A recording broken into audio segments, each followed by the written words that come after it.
2023 में हरतालिका तीज की तिथि एवं मुहूर्त। हिंदू पंचांग के अनुसार भाद्रपद में व्रत त्योहार का बहुत ही अधिक महत्व होता है। भाद्रपद मास की तृतीया तिथि को हरतालिका तीज का व्रत रखा जाएगा। तो आइए जानते हैं हरतालिका तीज व्रत की शुभ तिथि एवं मुहूर्त और महत्वों के बारे में।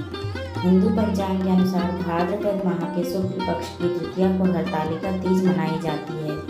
हरतालिका तीज के व्रत में महिलाएं अपने पति की लंबी आयु के लिए पूरे दिन निराहार निर्जला व्रत रखती हैं। इसके साथ ही भगवान शिव और पार्वती की पूजा भी करती हैं। ऐसी मान्यता है कि इस व्रत को कुंवारी कन्याएं भी कर सकती हैं। जो कुंवारी कन्याएं इस व्रत को करती हैं उसे मनोवांछित पति मिलने का आशीर्वाद मिलता है। ये पर्व हर साल मनाया जाता है। धार्मिक मान्यताओं के अनुसार कहा जाता है कि भाद्रपद माह की शुक्ल पक्ष की तृतीया तिथि के हस्त नक्षत्र में भगवान शिव और माता पार्वती की पूजा करने का विशेष महत्व माना गया है। तो जानते हैं हरतालिका तीज व्रत की शुभ तिथि, शुभ मुहूर्त और महत्व के बारे में। हिंदू पंचांग के अनुसार इस साल हरतालिका तीज 18 सितंबर 2023 दिन सोमवार को रखा जाएगा। भाद्रपद शुक्ल पक्ष की तृतीया तिथि 17 सितंबर 2023 पूर्वाह्न 11 बजे से लेकर अगले दिन यानी 18 सितंबर दिन सोमवार को पूर्वाह्न 12:29 तक रहेगा। इस तिथि में शुभ मुहूर्त 18 सितंबर को प्रातःकाल 6:07 से लेकर 8:34 तक रहेगा। हरतालिका तीज व्रत 2023 का महत्व। धार्मिक मान्यताओं के अनुसार भाद्रपद माह के शुक्ल पक्ष की तृतीया तिथि को मनाई जाने वाली हरतालिका तीज का विशेष महत्व होता है। हरतालिका तीज व्रत के दिन भगवान शिव और देवी पार्वती की रेत की प्रतिमाएं बनाकर उनकी पूजा की जाती है। पौराणिक मान्यताओं के अनुसार कहा जाता है कि इस व्रत को सबसे पहले माता पार्वती ने भगवान शिव को पति के रूप में पाने की इच्छा से किया था। कहा जाता है जो भी महिलाएं इस व्रत को करती हैं उसे मनोवांछित पति और संतान की दीर्घायु का आशीर्वाद प्राप्त होता है। इसके साथ ही इस व्रत को करने से महिलाओं को दाम्पत्य जीवन में सुख समृद्धि की प्राप्ति भी होती है। यह पवित्र कथा शिव जी ने ही माँ पार्वती को सुनाई थी। शिव भगवान ने इस कथा में माँ पार्वती को उनका पिछला जन्म याद दिलाया था।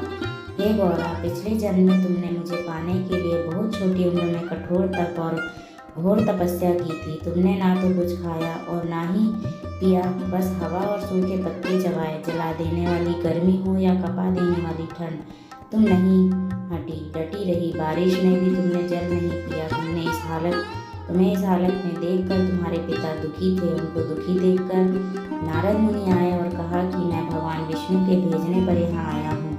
वह आपकी कन्या से विवाह करना चाहते हैं। इस बारे में मैं आपकी राय जानना चाहता हूँ। नारद जी की बात सुनकर आपके पिता बोले, अगर भगवान विष्णु चाहते हैं तो उन्हें कोई आपत्ति नहीं, परंतु जब तुम्हें इस विवाह के बारे में पता चला तो तुम दुखी हो गई।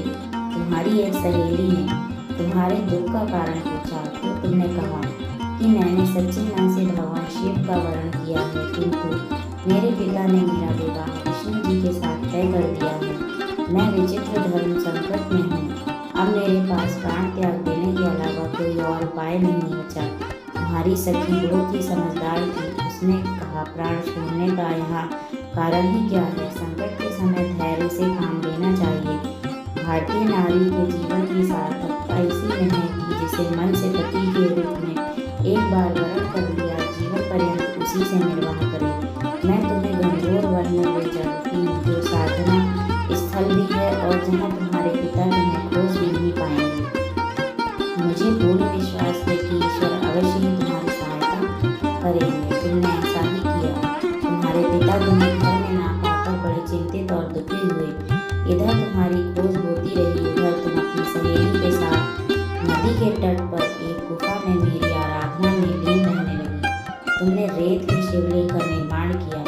तुम्हारी इस कठोर तपस्या के प्रभाव से मेरा आसन हिल उठा और मैं शीघ्र ही तुम्हारे पास पहुंचा और तुमसे वर मांगने को कहा। तब अपनी तपस्या के फलीभूत मुझे अपने समक्ष पाकर तुमने कहा, मैं आपको सच्चे मन से पति के रूप में वर्ण कर चुकी हूँ। यदि आप सचमुच मेरी तपस्या से प्रसन्न होकर यहाँ पधारे हैं तो मुझे अपनी अर्धांगिनी के रूप में स्वीकार कर लीजिए। तब तथास्तु कहकर मैं कैलाश पर्वत पर लौट गया। उसी समय गिरिराज ने बंधु बांधवों के साथ